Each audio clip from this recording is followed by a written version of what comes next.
Wake Up Dead Man alias Hakuto numéro 3 ne cherche aucunement à répéter la formule gagnante. Au contraire, il la dynamite, il la détourne et prouve implicitement que cette saga, cette trilogie Hakuto est devenue tout simplement un véritable terrain de jeu cinématographique disponible sur Netflix. Naturellement, il faut que je vous en parle. Mais avant cela, n'oubliez pas, si vous n'êtes pas abonné, pensez à le faire. Pensez à la petite cloche pour les notifs. Et surtout, pensez à vos commentaires. Let's go!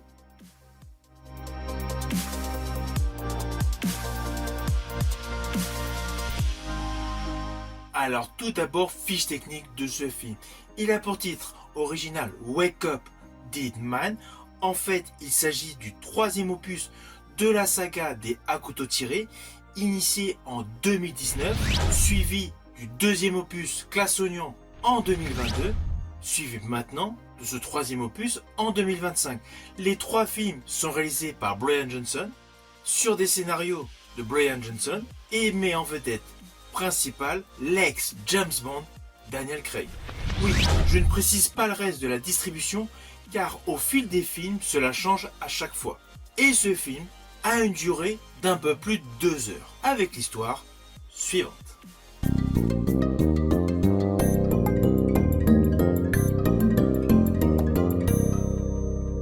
Alors naturellement, je vais vous faire de manière très simpliste. Au cœur d'une église, il y a un homme de Dieu interprété par Josh Brolin. Au moment où il s'écarte, plus précisément lorsqu'il pénètre un endroit exigu, il meurt. Et là, assez rapidement, l'entourage présent dans l'église s'aperçoit qu'il a un couteau, un poignard en plein cœur. Implicitement, le détective Benoît Blanc, interprété par Daniel Craig, va mener l'enquête. Alors volontairement, je ne vais pas du tout plus loin sur les lignes scénaristiques, car la grosse particularité de cette trilogie, c'est que l'histoire est assez dense, a beaucoup de twists, beaucoup de points de vue différents, et surtout des arcs narratifs qui se développent au fur et à mesure qu'on découvre l'origine story de chaque personnage. Ça, c'est pour ce qui est commun sur l'ensemble des trois films. Mais en fait, c'est une expérience en perpétuelle mutation. Alors portée naturellement par l'acteur Daniel Craig, dans le personnage de l'inimitable Benoît Blanc. Mais à la différence de l'opus précédent, cet épisode prend un visage stylistique fort. Je rajouterais même qu'il y a une partie du personnage de Daniel Craig, Benoît Blanc, est déroutant dans cet opus. Et c'est précisément ça qui permet une réussite supplémentaire à ce troisième volet. On n'est pas du tout dans la continuité d'interprétation. On avait dans le premier épisode, à couteau tiré, un détective très neutre, très carré, très glacial. Dans le second, il était un peu plus ouvert. Dans ce troisième opus, il est totalement décomplexé. Cette trilogie est vraiment l'exemple même d'une saga où chaque opus est totalement différent. Ils ne se ressemblent pas du tout, que ce soit en termes de jeu d'acteur, que ce soit en structure narrative. Pour rappel, le premier Hakuto avait une structure assez classique, très Agatha Christie, naturellement brillamment modernisée, avec une véritable mécanique d'horlogerie scénaristique, car chaque personnage, chaque dialogue apportait un plus complémentaire, et tous les faux semblants avaient un sens. Dans le second opus, Hakuto Glass Onion, c'était radicalement différent. Tant en décor, le premier était dans un endroit isolé, humide, le second dans un endroit très coloré, très ensoleillé. Le second était davantage satirique et plus démonstratif. Il y avait même un côté qui faisait plus farce policière qu'intrigue réelle. D'ailleurs, tout le côté exubérant de Glass Onion m'avait laissé un peu perplexe. Entre le premier opus et le deuxième, j'avais préféré le premier opus. Et ce qui est étonnant justement avec ce troisième opus, c'est qu'il ne choisit pas de faire comme le premier ou comme le deuxième. En fait, il prend une nouvelle direction. Alors ceci dit, je tiens à vous le préciser tout de suite, ce troisième opus, je l'ai trouvé meilleur que le deuxième. Néanmoins, mon préféré de cette saga reste tout de même le premier. Dans ce troisième opus, on a donc quitté le côté ensoleillé de Glass Onion.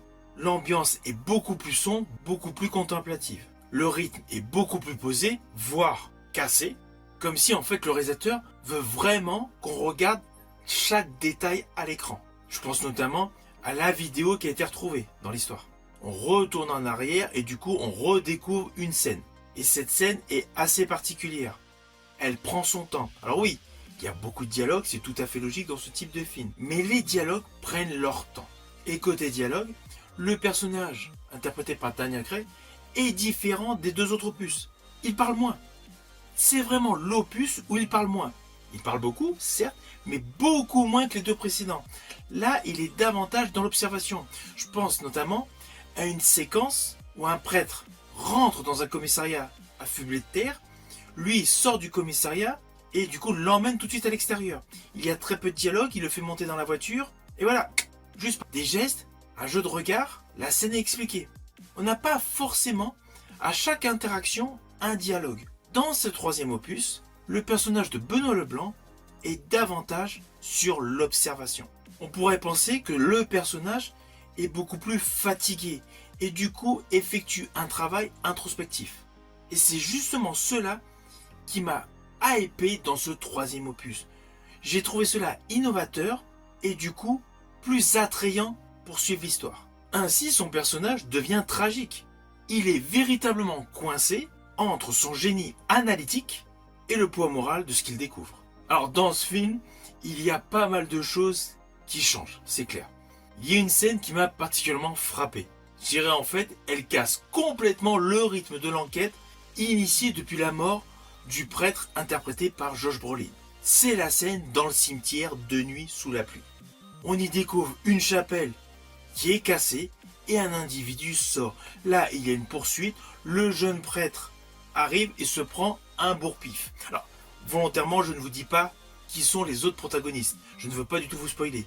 Mais là, cette scène m'a complètement scotché. On a complètement changé de rythme. On était dans la suspicion, l'observation, le silence, l'interrogation. Et là, une scène d'action, mais complètement hors du commun, se retrouve greffée pour redémarrer l'histoire vers un autre pan. C'est totalement innovateur. En fait, cette séquence pourrait paraître comme une parenthèse méditative. Cela semble totalement hors du temps. Et surtout, cette séquence nous rappelle le jeu intellectuel de qui a tué qui. Alors c'est évident, le film correspond à tous les critères de son registre. On a l'ambiance Agatha Christie derrière, c'est indéniable. Mais avec un côté de peps, de renouveau de Brian Johnson. Le film est bon, peut pour certains paraître un peu long, 2h20 c'est un peu long, mais en fait toutes les longueurs étaient pour justifier l'installation de certains personnages. Et je rajouterai que l'autre avantage de cette saga, de cette trilogie, c'est qu'à chaque fois on découvre des acteurs dans des rôles à contre-emploi. Dans ce film, je pense principalement aux personnages interprétés par Glenn Close et Jeremy Renner. Deux personnages totalement antagonistes au reste de leur filmographie. Ainsi, le jeu d'acteur est vraiment la figure de proue de ce film. Alors tout ce qui est réalisation, visuel et colorimétrie pour accentuer le côté froid, glacial de l'église, l'ambiance religieuse est parfaitement maîtrisé. Mais l'atout majeur de ce film est principalement le jeu de tous les acteurs. Officiellement, Daniel Craig a le premier rôle, c'est clair. Mais en fait, que ce soit le jeune prêtre, que ce soit Josh Brolin, Glenn Close, Jeremy Renner, en fait, ils ont tous un rôle prépondérant. Et c'est ça, justement, qui donne une plus-value à ce troisième film. Le calibrage scénaristique de chaque personnage est davantage édulcoré par rapport au deuxième opus, Glass Onion.